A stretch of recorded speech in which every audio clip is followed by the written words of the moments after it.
Bonjour à tous, bienvenue au Losers Club, je suis Michael. Je suis Thierry. Et aujourd'hui on va vous parler de Sankoré, Duel en Terre du Milieu et Seti.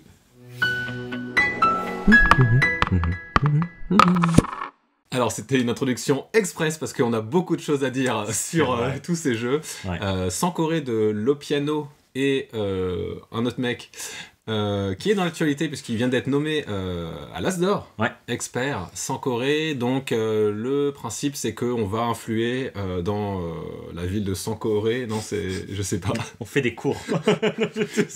On n'influence pas. On fait des cours, on donne des cours de théologie, de mathématiques, d'astronomie ou de droit, ouais. Dans des mécaniques, avec des mécaniques qui sont très épurées et qui fonctionnent toutes de la même manière, dans lequel en fait on prend des étudiants, on prend des cours, on leur donne le cours et on a le droit de faire des actions sur le plateau. Et sur le plateau, il y a 4 actions, il y a 4 zones, celles que je viens de dire, les mathématiques, l'astronomie, et chacune va fonctionner d'une certaine manière, et en même temps, elles fonctionnent toutes pareilles. C'est ça qui est intéressant et épuré, c'est qu'une fois qu'on a expliqué une zone, globalement, on a compris toutes les zones. À chaque fois, on va avoir une puissance d'action, on va interagir sur la zone, globalement, on va juste poser un bâtiment, on paye un coût et on a une rétribution. Voilà. Et c'est toujours comme ça que ça se passe. Et donc, en ça, c'est déjà une réussite de game design de se dire, bah voilà, c'est comme ça qu'on a envie de créer le jeu. Et puis, les actions vont être de plus en plus fortes. Au début, on a des actions qui sont de force 1 ou 2, et puis à la fin, plutôt de 9 ou 10, quoi. En fonction de ce qu'ont fait les autres, en fonction de comment on s'est développé. Voilà. Donc ça ressemble à plein d'euros, mais c'est ce que je voulais, là où je voulais appuyer, c'est que c'est vraiment très direct comme manière de jouer. Et la particularité, le grand twist dont tout le monde parle évidemment, c'est que c'est les joueurs qui vont créer le scoring. Donc chacune de ces 4 zones est associée à une couleur, donc couleur de meeple, couleur de livre. Et à la fin, chaque couleur va scorer 0, 1 point, 2 points, 3 points, voire 4. Et c'est les joueurs qui, pendant la partie, vont créer en fait l'échelle de scoring avec de la majorité. Donc voilà. Et donc il faut sentir la tendance, il faut essayer d'appuyer là où on est fort, il faut essayer de ralentir l'autre. Globalement, voilà, il y a beaucoup d'interactions comme ça. Mais alors, moi j'aime beaucoup. Je trouve que Sankoré est vraiment très, justement, le côté essentialiste, pur du gameplay, avec des actions très claires. Moi j'aime beaucoup. J'aime aussi beaucoup la tension de chaque zone où on a ces étudiants qu'on va prendre dans des zones différentes, ce qui va augmenter la force de l'action. Plus je prends d'étudiants de l'astrologie, plus l'action astrologie va être facile à faire de manière très forte. Astronomie, je fais toujours l'erreur, mais c'est grave pourtant. Désolé pour tous les astronomes. Et du coup, ce qui est intéressant, c'est qu'on va augmenter cette action-là, et du coup, il va y avoir vraiment une sorte de tension. Des fois, on va faire cette action-là parce qu'elle est forte à ce moment-là. Ouais, parce qu'en fait, on augmente la force un peu pour tout le monde. Ouais, c'est ça qui est le partage de savoir, ce qui thématiquement est vraiment cool, je trouve aussi. C'est ça. Et puis en plus quand on prend des étudiants, parfois on va déclencher des scorings de majorité. Alors scoring c'est vite dit, en fait c'est des récompenses de majorité sur chaque zone. Donc pourquoi on irait dans les zones, effectivement c'est pour essayer de gagner des majorités. Chaque zone est subdivisée en 4 autres zones, et donc on essaie de se placer, pour que quand quelqu'un déclenche le scoring, la majorité, et ben on a nos petits bénéfices, nos petits gains. Sachant que voilà, au début on gagne des livres, donc c'est ce qui sert vraiment à développer le jeu, et puis à la fin on gagne vraiment des points. Donc, voilà. Et c'est justement ces livres aussi qui servent au scoring de fin de partie, et qui du coup à chaque fois qu'on dépense des livres, on va remplir des étagères qui vont influencer sur le score de fin de partie. Et ça c'est intéressant, sauf que moi ça vient peut-être ma première critique, c'est justement j'aime bien l'opportunisme. Dans le jeu, il y a pas mal d'opportunisme où quand on va déclencher ce scoring de milieu, je sais pas comment dire, mais de zone, ce petit scoring de majorité de zone, du coup ça va peut-être déclencher que certains points de victoire vont être déplacés dans une autre zone, et le coup d'après je vais pouvoir y aller, et des trucs comme ça. Ça c'est sympa, mais le moins sympa c'est pour moi l'opportunisme autour du scoring de fin de partie. Qui vraiment, on construit un jeu, et au final, tout ce qu'on a fait, ça part à l'eau parce que ça ne vaudra peut-être 0 point à la fin, parce que quelqu'un en dernier tour a décidé de tout chambouler. Ça peut être dur, surtout quand on joue à 1 euro, on veut quoi dans 1 euro? On veut le contrôle. On veut le contrôle, la stabilité et la montée en puissance. Alors, en fait, moi, j'aime bien fondamentalement les actions qu'on me demande de faire. Je trouve ça cool. J'aime bien organiser ma petite pyramide de cours. Essayer d'organiser comment mes étudiants ils vont monter et tout ça. En fait, ça c'est fort. Globalement, j'aime bien. Par contre, j'aimerais que ce que je fasse, ce soit... Oui, si je le fais bien, j'ai envie que ça me donne des points. Je peux pas comprendre que je fasse un truc bien, mais que quelqu'un va m'enlever le scoring que pourtant j'ai fait des choses assez bien. Donc en fait, ce qui se passe, c'est qu'effectivement, c'est hyper opportuniste, mais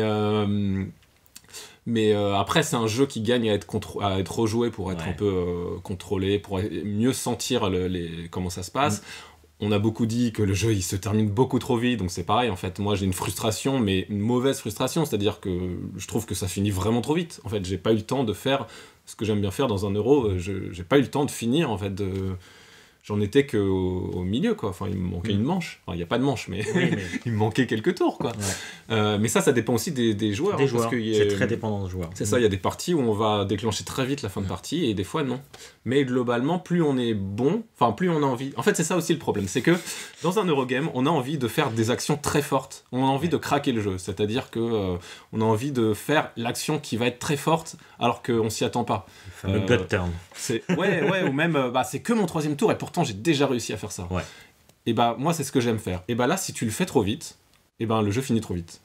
Donc il faut presque se forcer à jouer moins bien. Et ça, je comprends pas.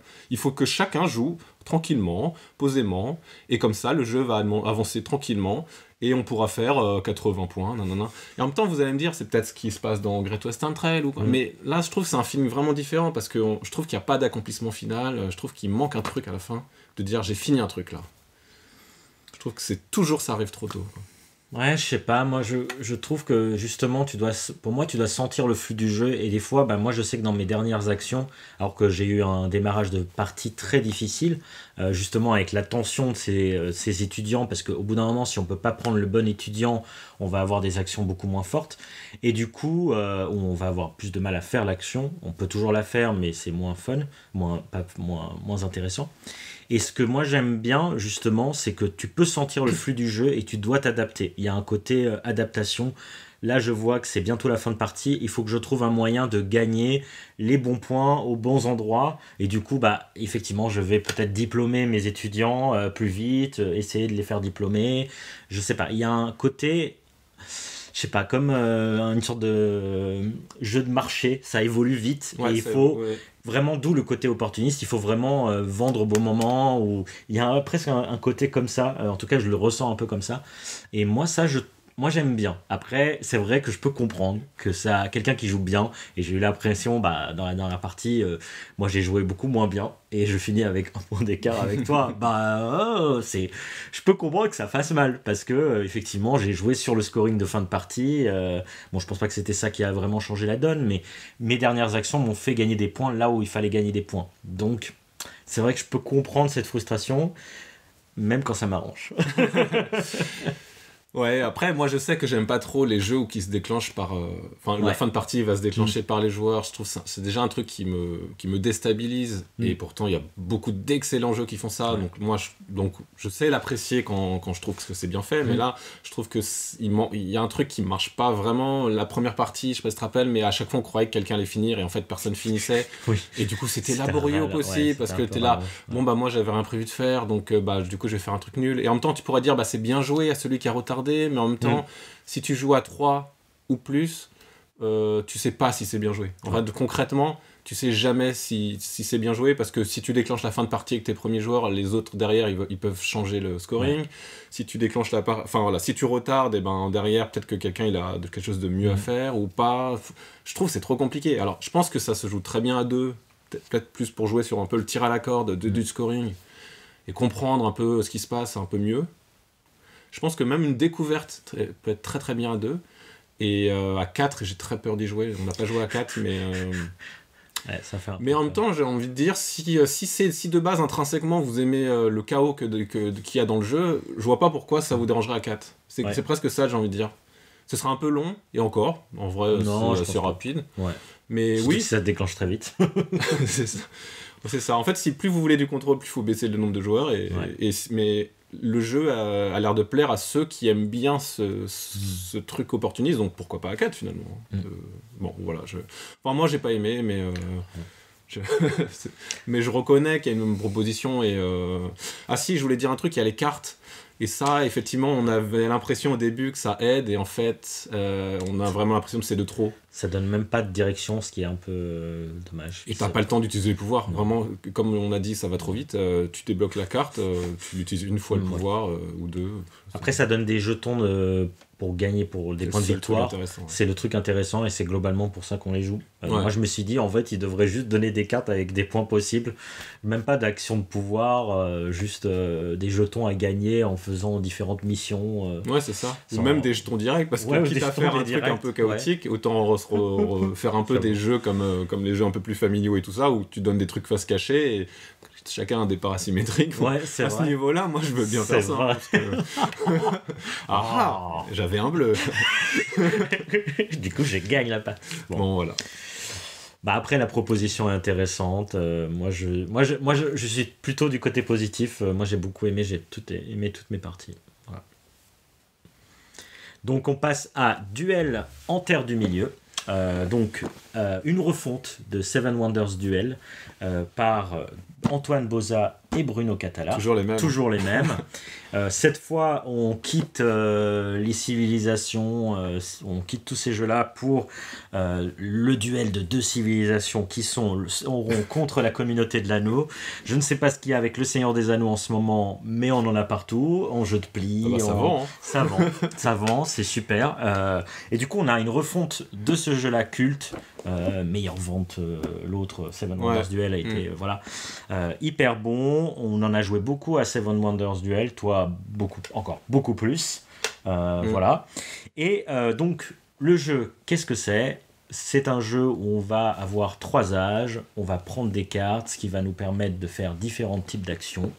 Mais ce qui est intéressant, c'est qu'il y a 3 manières de gagner le jeu. La première manière, donc on a une petite carte avec 7 territoires, une présence soit de la communauté, soit de Sauron, puisque c'est un jeu asymétrique. Soit de la communauté, soit de Sauron. Eh bien, si je suis présent sur les 7 territoires, je gagne la partie immédiatement. Sinon, je peux gagner la partie aussi si j'ai réussi à collectionner des symboles de différentes populations. En clair, les elfes, les humains, tous les nains sont avec moi. Ouais. Du coup, je gagne cette guerre.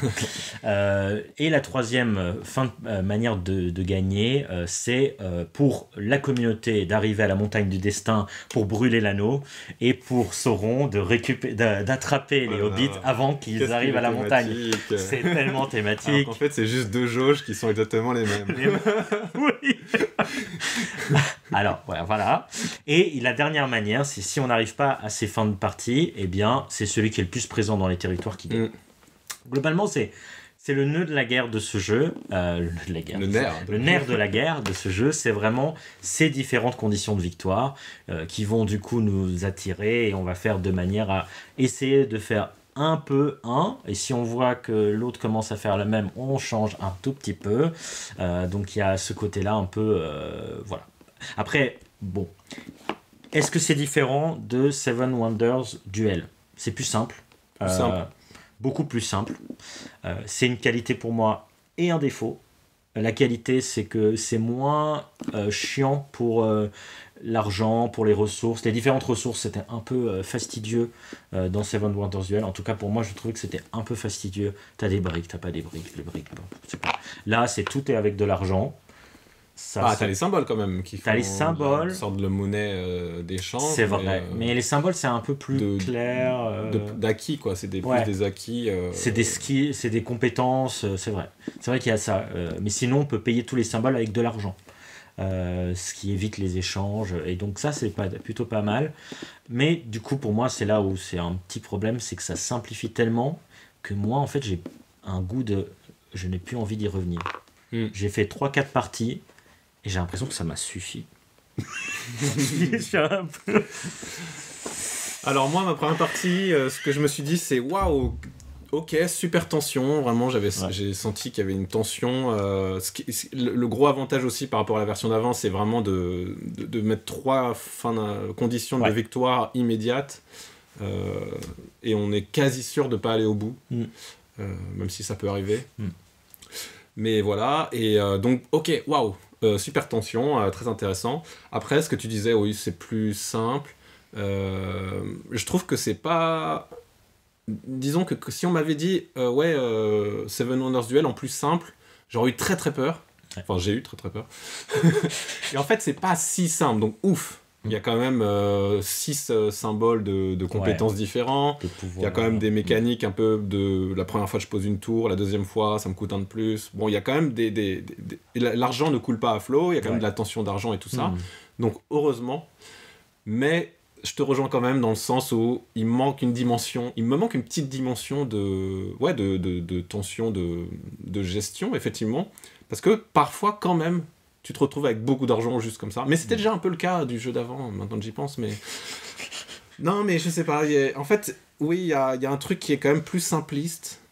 Mais en même temps, là où je disais que c'était... Là, j'aurais trouvé ça un peu magique quand je pense à Splendor Duel, par exemple. Où je me dis, je sais pas ce que je fais, mais je vais dans une direction. Là, je le trouve pas magique. Je le trouve un peu... On s'en fout. Je fais des trucs, je me dis... On verra bien. En fait, à chaque tour, je me dis, on verra bien. Et j'ai jamais un plan vraiment précis en tête. Alors, si parfois, tu sens qu'il y a une petite brèche, grâce au lieu de pouvoir notamment, tu dis, ok, je vais m'engouffrer là-dedans et je vais essayer d'y aller avant lui ou de profiter de ce pouvoir. Mais sur toute la partie du jeu, sans cesse, je me dis, bon, ça fera... Bon, on verra bien ce que lui il fait. Et en fait, dans ce sens-là, ça m'ennuie. En fait, je suis là, bon... Ça m'ennuie. J'ai l'impression de ne pas développer vraiment une stratégie, quoi. Ouais, j'ai la même impression, malgré vraiment la tension, elle est là. C'est ça qui est fou quand même. C'est qu'on a la tension sur ces différentes zones, mais c'est pas hyper satisfaisant dans l'idée. J'ai l'impression que ça s'imbrique pas. Puis là, il y a plus il y a les chaînages. Il y a quand même des chaînages. Bon, on n'a pas dans le livret ce que ça fait les différents chaînages. Du coup, il n'y a pas l'attente non plus de cette carte-là qui va permettre... J'imagine qu'après, on peut les connaître. On peut les connaître, mais bon, c'est un peu moins intéressant là-dessus. Inversement, tu as les jetons de chaque peuple qui sont toujours les mêmes, donc c'est pareil, avec l'expérience. Et ça, pour le coup, c'est écrit derrière. Mais donc tu peux regarder. Tu peux vraiment te dire, attends, je vais aller chez ce peuple. Mais en même temps, c'est pareil, c'est pas un jeu qui se prête à ça à la base, donc... Je trouve qu'il y a une balance entre je me laisse porter ou je contrôle, mais en même temps j'ai un manque de contrôle, je sais pas. Et puis moi j'ai vraiment cette impression de rejouabilité qui diminue et j'ai pas trop envie d'y revenir. Je me dis j'ai déjà presque envie d'une extension, d'un nouveau truc. Alors que j'en ai pas fait beaucoup. Et ça, c'est un tout petit peu dommage. Alors que Seven Wonders Duel ne m'avait pas fait cet effet-là. C'est un truc que j'ai du mal à comprendre et à expliquer. Mais voilà. Ouais, parce que peut-être que t'as un sentiment de irrésolu dans le jeu de base où tu dis, j'ai pas encore résolu tout. Je sais pas. Et la tension des merveilles, pour moi, c'est la grosse perte. Parce qu'il y avait quand même une sorte de course, de rush, de tempo dans le rejouer et tout ça, qui était un peu différent, je trouve. Et qui permettait justement d'avoir une stratégie à long terme, de se dire, attends, si jamais ça m'embête, moi j'utilise mon rejouer à ce moment-là. Je trouve que c'était vraiment différent de là où c'est vraiment... Tu vois pas plus loin que 2 tours dans le futur. Ouais. Bon, voilà, c'était Seven Wonders Duel. Oui. Non, pas du tout. C'était Duel pour la Terre du Milieu. C'est ça, déception. On passe à Seti. Seti, il a gagné le Diamant d'Or cette année. Il a gagné la 5e place du top de Michael 2024. C'est vrai. Avec une seule partie. Donc déjà 2 trophées pour ce jeu. C'est chez CGE. Et du coup chez Yellow, comme l'a pu être Narak, comme a pu l'être Kutnaura, voilà. C'est un jeu de Thomas Solek, qui est un petit nouveau, on ne connaît pas. Là, il s'inspire d'un programme de recherche d'intelligence extraterrestre, donc le SETI, qui existe vraiment. Déjà, c'est intriguant. Après, la boîte est belle. Moi, je trouve que la boîte est trop belle, je la pose comme ça et je me dis, elle est belle. Critique constructive. Toujours. Le but du jeu, c'est d'explorer un peu l'espace et la vie extraterrestre. Le gros twist du jeu, c'est qu'à un moment donné dans la partie, on va découvrir les espèces. Mais au début de la partie, on ne sait pas. On va juste commencer à envoyer des sondes. Commencer à récolter des traces de vie par-ci par-là, sur des planètes, dans l'espace, sur notre ordinateur, grâce à des données qu'on aurait récoltées. Où il y a des petits 1 et des petits 0. C'est ça. Bon voilà, il y a globalement 3 axes dans le jeu, c'est-à-dire donc envoyer des sondes, se promener autour du système solaire, donc qui est matérialisé par une roue, ce qui est très très intéressant. Aller se poser sur les planètes. Donc ça c'est un axe en tant que tel. Après on a l'action sonder le ciel qui permet de récolter des données et donc qui est un jeu de majorité dans les différents secteurs du ciel. Toujours pareil avec les petits trous pour le coup. Et après les données qu'on a récoltées, on peut aussi utiliser pour le 3e axe. Bon c'est pas qui est un peu différent, mais du coup qui permet aussi de trouver des traces de vie. Et donc quand on a trouvé pas mal de traces de vie, et ben on révèle une espèce extraterrestre qu'on a mis au début de la partie, qui va chambouler de manière médium la partie. J'ai eu peur. Ça va tout changer. Et ben non. Donc si, ça va quand même donner des cartes extrêmement fortes, enfin beaucoup plus fortes que les cartes de base. En fait, ça a pas l'air au début, et puis en fait, plus tu joues, plus tu te rends compte qu'elles sont vraiment beaucoup plus fortes. Parce que dans ce jeu, et après on va révéler une 2e espèce extraterrestre, pardon.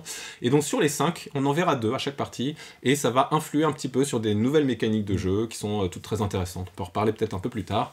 Mais d'abord les cartes, les ressources, parce qu'il y a... Moi ça me fait penser à Narak. La gestion des ressources, je trouve que c'est Narak à fond quoi. Parce que les cartes ça coûte 1, 2 ou 3 ou 4. Il y a cette échelle en fait de comment tu dépenses les ressources qui est comme ça. T'as vraiment les 2 ressources conjointes, donc t'as l'or, enfin l'argent quoi, les crédits ou l'énergie. Et après t'as des ressources un peu cachées évidemment, t'as les micros, t'as des trucs comme ça qui sont un peu plus cachés, mais la manière dont on gère les ressources, moi je trouve ça vraiment trop bien. On n'est pas dans l'opulence de ressources, on est même en recherche de ressources. Et il y a toujours ce petit échange qui me rappelle encore une fois Narak, de dire je fais cette action et je vais récupérer une énergie. Et du coup, avec cette énergie, je fais un truc et je vais avoir un micro. Et du coup, avec ce micro... Et vraiment, c'est ce truc-là de continuer à struggle en fin de manche, parce qu'on joue jusqu'à temps que tout le monde a passé. Et en fin de manche, tu essaies toujours d'avoir la petite ressource qu'il faut pour faire le dernier petit truc. Et donc ça déjà moi j'adore voilà, et puis thématiquement j'adore, je trouve que c'est agréable, c'est de la recherche, c'est de l'exploration, la roue du système solaire elle est logique quoi. On a eu plein de jeux avec des roues, alors là pour le coup c'est la Terre tourne autour du soleil pour de vrai. C'est vraiment une roue, donc c'est super. Oui, et puis il y a une question vraiment de tempo hyper intéressante sur cette roue-là, justement, où tu vas pouvoir la bouger à chaque type de... Il y a certaines actions qui vont la faire bouger, justement, on va pouvoir améliorer notre plateau d'action, d'où la montée en puissance. Et qu'est-ce qu'on aime dans les héros ? Je l'ai dit tout à l'heure, c'est la montée en puissance aussi. Et du coup, on va pouvoir augmenter en puissance là-dessus, et du coup, ça va faire tourner la roue. Tourner la roue, ça permet aussi d'éloigner quelqu'un peut-être d'un endroit qu'on sent qu'il voulait y aller, d'où l'interaction qui est vraiment assez forte. C'est un jeu où c'est quand même, ça reste très euro, mais c'est quand même, il y a de l'interaction. On regarde quand même ce que font les autres. Il y a ce jeu de majorité autour qui pour moi tombe à l'eau à 2 joueurs, mais bon, c'est peut-être une impression. J'ai fait que 3 parties, mais Sinon, c'est vraiment ultra thématisé. On a vraiment l'impression à chaque fois, on peut lancer un satellite. Un satellite, ça va nous permettre d'avoir des revenus. Donc, effectivement, les satellites, je sais pas, je sais pas où je vais. Ça nous donne des revenus ou des trucs comme ça. Et puis, on peut se poser dessus. Elon Musk, il lance des satellites, il a du revenu. En fait, je pensais à Elon Musk et il a du revenu. Et puis, alors que si on se pose sur la planète, on va récupérer des traces de vie, un certain trace de vie là, ou avoir des données, ça va nous un autre trace de vie. Et ça, j'aime bien. J'aime beaucoup aussi, thématiquement, ça marche. Moi, ce qui m'a désarçonné au début, c'est que c'est quand même un jeu dans lequel on score très vite. Ouais. Et donc... ouais, c'est vrai. J'aime pas trop au début. Je me dis... Là, dès la première action, je gagne déjà 5 points, 10 points, 15 points. Au moins, t'es sûr de les gagner, contrairement à Bon, voilà, c'est pas trop ma came dans les jeux. Puis en fait, on se rend compte qu'il y a plusieurs mécaniques autour des points de victoire. Déjà, quand on joue à 2 ou 3, et ben ça va envoyer des jetons neutres pour faire avancer la partie et découvrir les espèces aliens. Au début, ça ressemble à une petite rustine pour le jeu à 2-3, et en fait, on se rend compte que le jeu est mieux à 2-3. donc en fait, non, ça fait partie intrinsèque du jeu. Ouais. Il y a une espèce alien aussi il y a 2 espèces aliens qui vont avoir une mécanique basée sur comment tu avances tes points de victoire. Donc ouais, en fait, il y a un jeu autour de ça. Donc ça fait un peu salade de points, mais le fait d'avoir joué autour de ça, ça rend intéressant. Enfin, c'est la première fois, moi, je crois, que je vois dans un jeu que quand tu atteins des paliers de points, t'as des trucs. Et les paliers, justement, aussi de scoring, d'objectifs finaux, qui te donnent aussi envie de faire la course. Parce que le premier qui passe, je sais plus, les 20 points, non, un peu plus, il va être le premier à décider qu'est-ce qu'il va scorer à la fin. Donc tout un jeu autour de ça. Donc en fin de compte, c'est bien quand même. Ça n'empêche pas de quand même avoir la montée en puissance et gérer ses petites ressources à côté. Voilà. Non, et puis il y a plein de trucs. Les modules, moi j'aime bien les modules, où vraiment ils amènent des petites mécaniques différentes à chaque fois. Dans ceux que j'avais essayé, il y avait une sorte de pick-up and delivery, prendre des morceaux, des espèces pour pouvoir les ramener sur Terre. Ça, c'est une mécanique de jeu pas très euro, mais pourtant, là, ça fonctionne en fait. Là, t'as vraiment besoin de faire ça pour gagner des points, parce que les cartes, elles sont vachement bien. Il y a aussi une espèce animale, c'était vraiment prendre des risques, mais gagner beaucoup de points, mais tu prends pas mal de risques. Alors ça, là, je l'aime pas. Moi, je l'aime beaucoup. À 2, je trouve qu'elle tombe à plat. À 2, peut-être, ouais. Mais à 3, je pense qu'elle est pas mal. En fait, moi, je trouve qu'elle rajoute pas de ressources, enfin, pas trop de ressources et de trucs. Donc, elle rajoute que des objectifs. C'est pas moi ce que j'ai envie d'avoir. J'ai envie d'avoir ma montée en puissance. Et je préfère justement les autres qui vont te récompenser parce que tu fais des trucs. Du coup, il y a l'espèce aussi qui joue les cartes avec l'énergie. Hop, le petit twist. Et puis ce que j'aime bien, c'est qu'effectivement, chacun va avoir ses préférés, chacun va être content. Et puis quand tu as déjà joué au jeu, secrètement, t'espères quand même que tu vas tomber sur l'un ou sur l'autre. Bon, faut quand même garder le hasard, c'est plus sympa. Ça nous est arrivé d'en enlever une ou deux, surtout au début, quand on voulait vraiment découvrir. Mais faut toujours un peu avoir le hasard. Et quand elle est révélée, t'as le hasard de...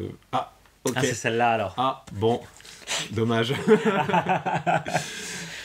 Ouais, et moi, un autre truc que j'aime bien, justement, c'est les cartes aussi. Parce que les cartes, je trouve que, en fait, elles sont pas extraordinaires, mais elles sont pas non plus nulles.